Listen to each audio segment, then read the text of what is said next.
11 अगस्त 1908 की वो सुबह, जब मुजफ्फरपुर जेल के बाहर हजारों लोगों की भीड़ जमा थी। सबकी निगाहें एक ही दिशा में टिकी थीं। एक 18 साल का किशोर, शांत चेहरा, आंखों में चमक और होठों पर मुस्कान लिए फांसी के तख्ते की ओर बढ़ रहा था। वो डर नहीं रहा था, वो कांप नहीं रहा था, बल्कि ऐसा लग रहा था जैसे वो किसी जीत का जश्न मनाने जा रहा हो। ये कोई साधारण युवक नहीं था, ये था भारत की आज़ादी के इतिहास का सबसे युवा क्रांतिकारियों में से एक, खुदीराम बोस। 3 दिसंबर 1889 को पश्चिम बंगाल के मिदनापुर जिले के एक छोटे से गांव में जन्मे खुदीराम बोस बचपन से ही संघर्षों में घिरे रहे। उनके पिता त्रिलोक के नाथ बोस एक साधारण तहसीलदार थे और माता लक्ष्मी प्रिया देवी धार्मिक और संस्कारी महिला थीं।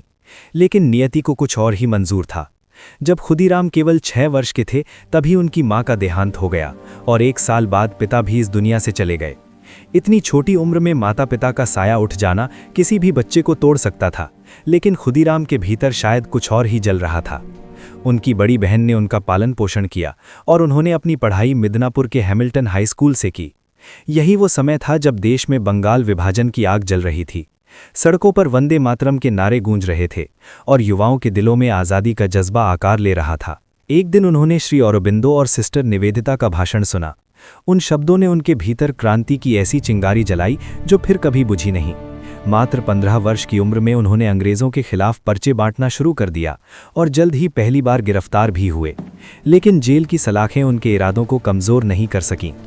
वे जुड़ गए गुप्त क्रांतिकारी संगठन अनुशीलन समिति से, जिसका नेतृत्व अरबिंदो घोष और बरींद्र कुमार घोष जैसे राष्ट्रवादी कर रहे थे। इस संगठन का उद्देश्य स्पष्ट था, ब्रिटिश शासन को जड़ से उखाड़ फेंकना।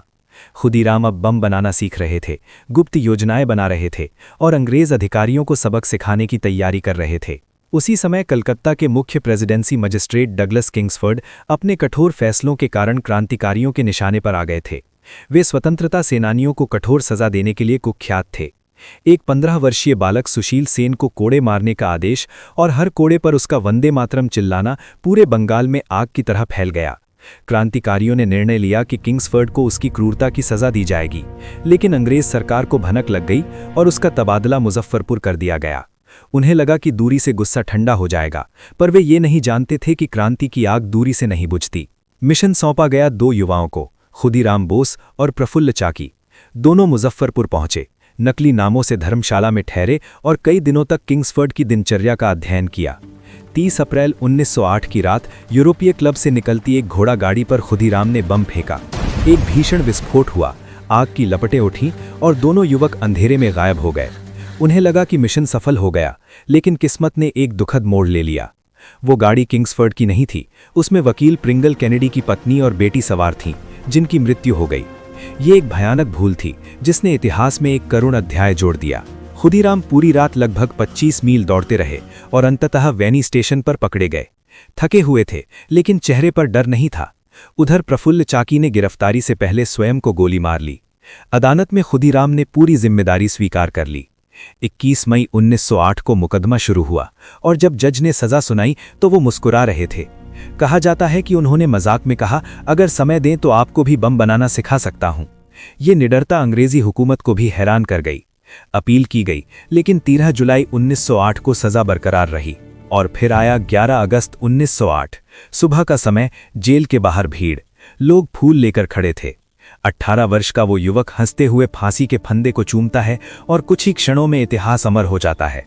उसकी शहादत में पूरे बंगाल और भारत में नई ऊर्जा भर दी। छात्र सड़कों पर उतर आए, गीत लिखे गए, कविताएं बनी और खुदीराम बोस एक प्रतीक बन गए, साहस, त्याग और देशभक्ति का प्रतीक। आज जब हम आज़ादी की सांस लेते हैं तो हमें याद रखना चाहिए कि ये स्वतंत्रता यूं ही नहीं मिली। किसी ने अपनी जवानी कुर्बान की, किसी ने अपना परिवार खोया और किसी ने 18 वर्ष की उम्र में हंसते हंसते मौत को गले लगा लिया।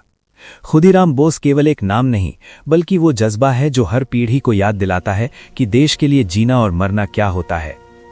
अगर आपको ये कहानी प्रेरित करती है तो हिस्ट्री इंडिया को सब्सक्राइब करें, वीडियो को लाइक करें और कमेंट में लिखें, वंदे मातरम।